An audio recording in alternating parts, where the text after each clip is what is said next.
4월 22일 아침 저희들에게 주신 하나님 말씀 창세기 37장 12절로 24절까지 말씀입니다. 그의 형들이 세겜에 가서 아버지의 양떼를 칠 때에 이스라엘이 요셉에게 이르되 내 형들이 세겜에서 양을 치지 아니하느냐 너를 그들에게로 보내리라.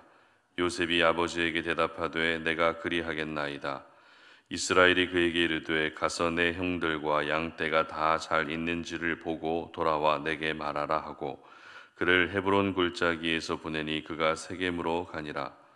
어떤 사람이 그를 만난즉 그가 들에서 방황하는지라. 그 사람이 그에게 물어 이르되 네가 무엇을 찾느냐. 그가 이르되 내가 내 형들을 찾아오니 청하건대 그들이 양치는 곳을 내게 가르쳐 주소서. 그 사람이 이르되 그들이 여기서 떠났느니라. 내가 그들의 말을 들으니 도단으로 가자 하더라 하니라. 요셉이 그의 형들의 뒤를 따라가서 도단에서 그들을 만나니라. 요셉이 그들에게 가까이 오기 전에 그들이 요셉을 멀리서 보고 죽이기를 꾀하여 서로 이르되 꿈꾸는 자가 오는도다. 자 그를 죽여 한 구덩이에 던지고 우리가 말하기를 악한 짐승이 그를 잡아먹었다 하자. 그의 꿈이 어떻게 되는지를 우리가 볼 것이니라 하는지라. 루벤이 듣고 요셉을 그들의 손에서 구원하려 하여 이르되 우리가 그의 생명은 해치지 말자.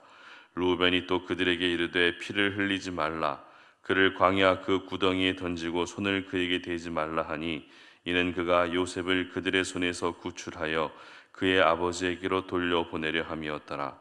요셉이 형들에게 이르매 그의 형들이 요셉의 옷 곧 그가 입은 채색 옷을 벗기고 그를 잡아 구덩이에 던지니 그 구덩이는 빈 것이라. 그 속에 물이 없었더라.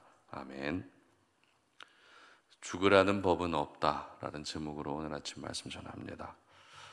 우리가 너무 힘든 상황에서 누군가의 도움을 받거나 지금까지 잘 안 되던 일이 갑자기 잘 되게 되면 죽으라는 법은 없구나라는 이런 생각, 이런 말을 하게 됩니다.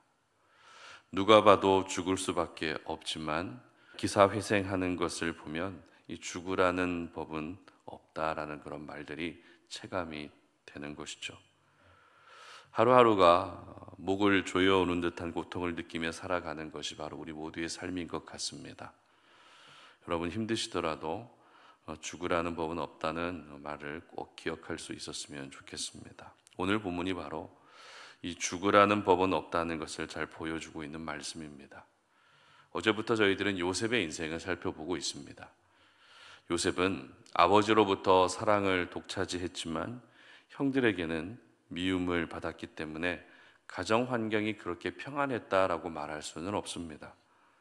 성경에 기록되어 있지는 않지만 아마도 요셉은 형제들 사이에서 왕따처럼 지냈을 가능성이 큽니다. 아버지로부터는 인정을 받고 사랑을 받았어도 형들에게는 인정을 받지 못한 요셉은 결코 행복한 인생은 아니었죠.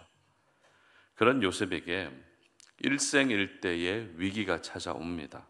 그것도 불과 17살밖에 되지 않은 요셉으로서는 감당하기 어려운 위기였습니다. 어떤 위기지요? 바로 죽음의 위기였습니다. 오늘 본문에서 요셉을 죽음의 위기로 몰아넣는 세 가지 상황이 연속적으로 기록되고 있는데요. 순서대로 살펴보게 되면 먼저 14절 말씀 보시기 바랍니다. 이스라엘이 그에게 이르되 가서 내 형들과 양떼가 다 잘 있는지를 보고 돌아와 내게 말하라 하고 그를 헤브론 골짜기에서 보내니 그가 세겜으로 가니라. 자, 첫 번째로 요셉을 죽음의 위기로 몰아넣고 있었던 사람은 바로 아버지 야곱이었습니다. 저희들은 요셉의 인생이 앞으로 어떤 방향으로 흘러가게 되는지 결론까지 다 알고 있지만 야곱은 어떻습니까? 아직 전혀 모르고 있는 상태였다는 겁니다. 이 한 번의 심부름이 요셉과 생이별을 하게 될 줄은 꿈에도 생각 못했을 겁니다. 야곱은 양을 치러 간 형제들을 확인하기 위해서 요셉을 보냅니다. 자, 이것부터가 처음부터 요셉에게는 일을 시키지 않았다라는 것을 우리는 알 수 있습니다. 그러면 차라리 집에 그냥 있게 했으면 좋았을 텐데 야곱은 요셉을 형들에게 심부름을 보내버립니다. 그런데 이 심부름이라는 것이 어떤 물건이나 음식을 갖다 주는 그런 심부름이 아니라, 말하자면 형들이 게으름 피우지 않고 성실하게 일하고 있는지를 확인하기 위해 요셉을 보냈다는 것입니다. 여러분, 요셉이 잘하는 게 뭐였죠? 고자질하는 것이었습니다. 그리고 야곱에게 요셉의 존재는 조금 안 좋게 표현하면 스파이와 같은 그런 존재였습니다. 따라서 야곱은 요셉을 통해서 형들의 일거수일투족을 항상 모니터링할 수 있었기 때문에 이번에도 요셉을 활용하고 있었던 것입니다. 그러나 괜히 형들에게 요셉을 보내는 바람에 요셉이 사지로 내몰리게 됐던 것이죠. 그렇게 요셉은 형들을 찾아 나서게 됩니다. 그런데 형들을 바로 찾았습니까? 도저히 찾을 수가 없습니다. 분명 세겜으로 갔다는 것을 알고 요셉도 세겜으로 갔지만 형들은 세겜에 있었던 것이 아니라 도단이라고 하는 곳에 있었던 것입니다. 특별히 이 형들이 도단에 있다는 것을 알려준 사람이 누구였는가 하면 이름도 언급되지 않은 어떤 사람이었습니다. 형들이 세겜에 없는 것을 알게 된 요셉이 그곳에서 방황하고 있었다라고 성경은 기록하고 있죠.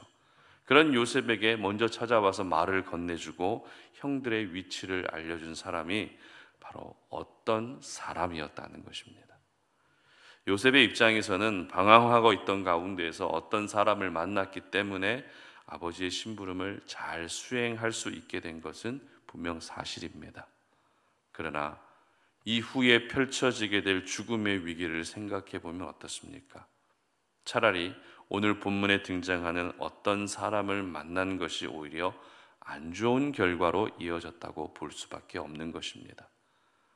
그냥 방황하다가 형들을 찾지 못하고 그냥 집으로 돌아갔다면 이렇게 죽음의 위기로 내몰리는 일까지는 없었을 거라는 것이죠.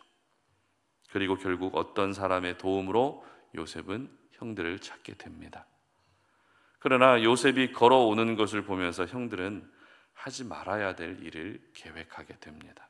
18절 말씀 읽어보시기 바랍니다.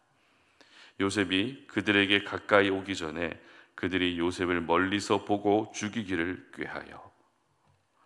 어떤 일을 계획하죠? 요셉을 죽이기로 계획했다는 것이죠.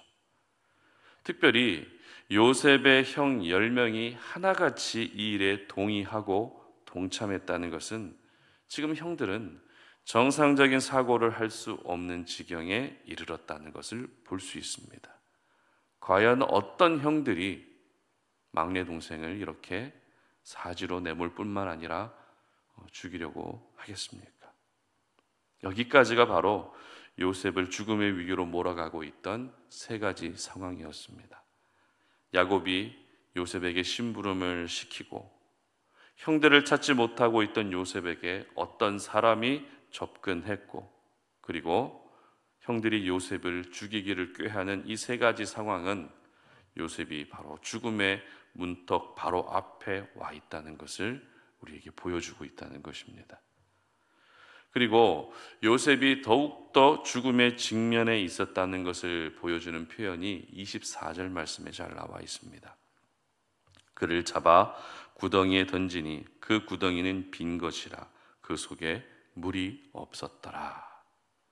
적어도 구덩이 안에 물이라도 있었다면 버틸 수 있었겠지만 물도 없는 빈 구덩이에서 갈증과 배고픔을 느끼며 죽어야 했던 것이 바로 요셉의 상황이었습니다.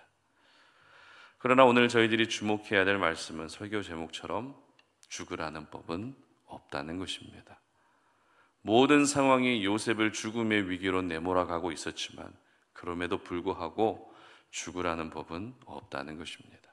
21절 말씀 함께 읽어봅니다. 루벤이 듣고 요셉을 그들의 손에서 구원하려 하여 이르되 우리가 그의 생명은 해치지 말자. 바로 장자 르우벤이 등장합니다. 분명 처음 요셉을 죽이기로 결정할 때는 르우벤도 동의했을 겁니다. 그런데 진짜 요셉을 죽이려고 하니 누가 떠올랐습니까? 22절 말씀 함께 읽어보겠습니다. 르우벤이 또 그들에게 이르되 피를 흘리지 말라.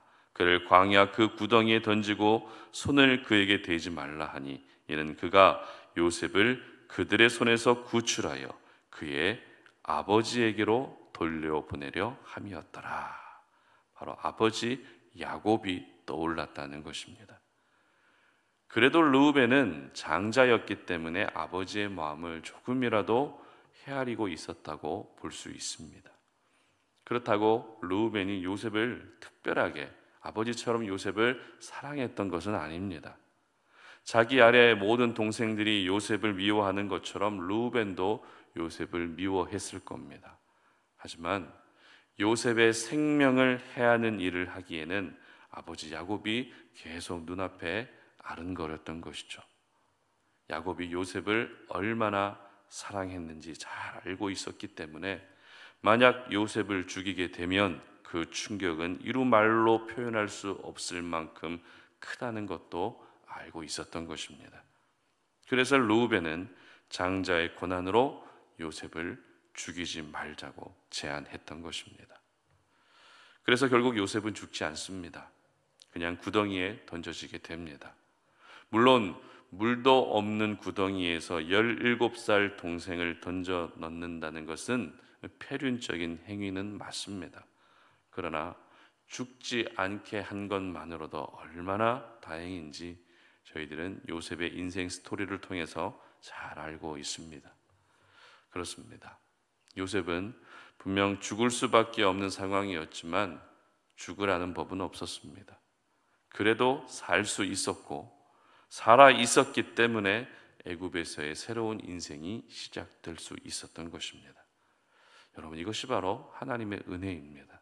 하나님은 이 땅 가운데서 하나님의 자녀들을 어떤 방법으로든 살려주시고 구원해 주십니다. 분명 우리의 상황은 죽을 수밖에 없어도, 죽을 것 같아도 죽으라는 법은 없다는 것을 하나님의 방법으로 우리에게 날마다 행하여 주시는 것입니다. 그렇기 때문에 하나님의 사람들에게는 완전한 절망이란 없습니다. 완전한 실패도 없습니다. 완전한 낙심도 없습니다. 하나님은 절망 가운데서 소망을 주시고 연속되는 실패 가운데서도 성공의 반열에 오르게 하시고 끝없는 낙심 가운데에서도 다시 평강의 은혜를 허락해 주시는 것입니다. 그러므로 힘들고 어려운 시간이 계속되고 있더라도 죽으라는 법은 없다는 것을 오늘 이 아침에 꼭 기억할 수 있었으면 좋겠습니다. 사망의 음침한 골짜기를 다닐지라도 해를 두려워하지 않으셨으면 좋겠습니다. 우리 하나님은 죽이기도 하시지만 살리기도 하십니다. 죽음도 하나님의 주권에 있지만 사는 것도 하나님의 주권에 있습니다. 따라서 우리 하나님은 절대 우리를 그냥 죽게 내버려 두지 않으십니다. 어떤 사람을 통해서든 어떤 환경을 통해서든 어떤 일을 통해서든 우리를 반드시 살려주십니다. 바라기는 오늘 하루도 우리를 살리고자 하시는 하나님의 손길과 그 마음을 잘 캐치해내셔서 여러분 모두가 허무하게 무너지는 일이 없으시기를 주님의 이름으로 축복합니다. 함께 기도하겠습니다. 하나님 감사합니다.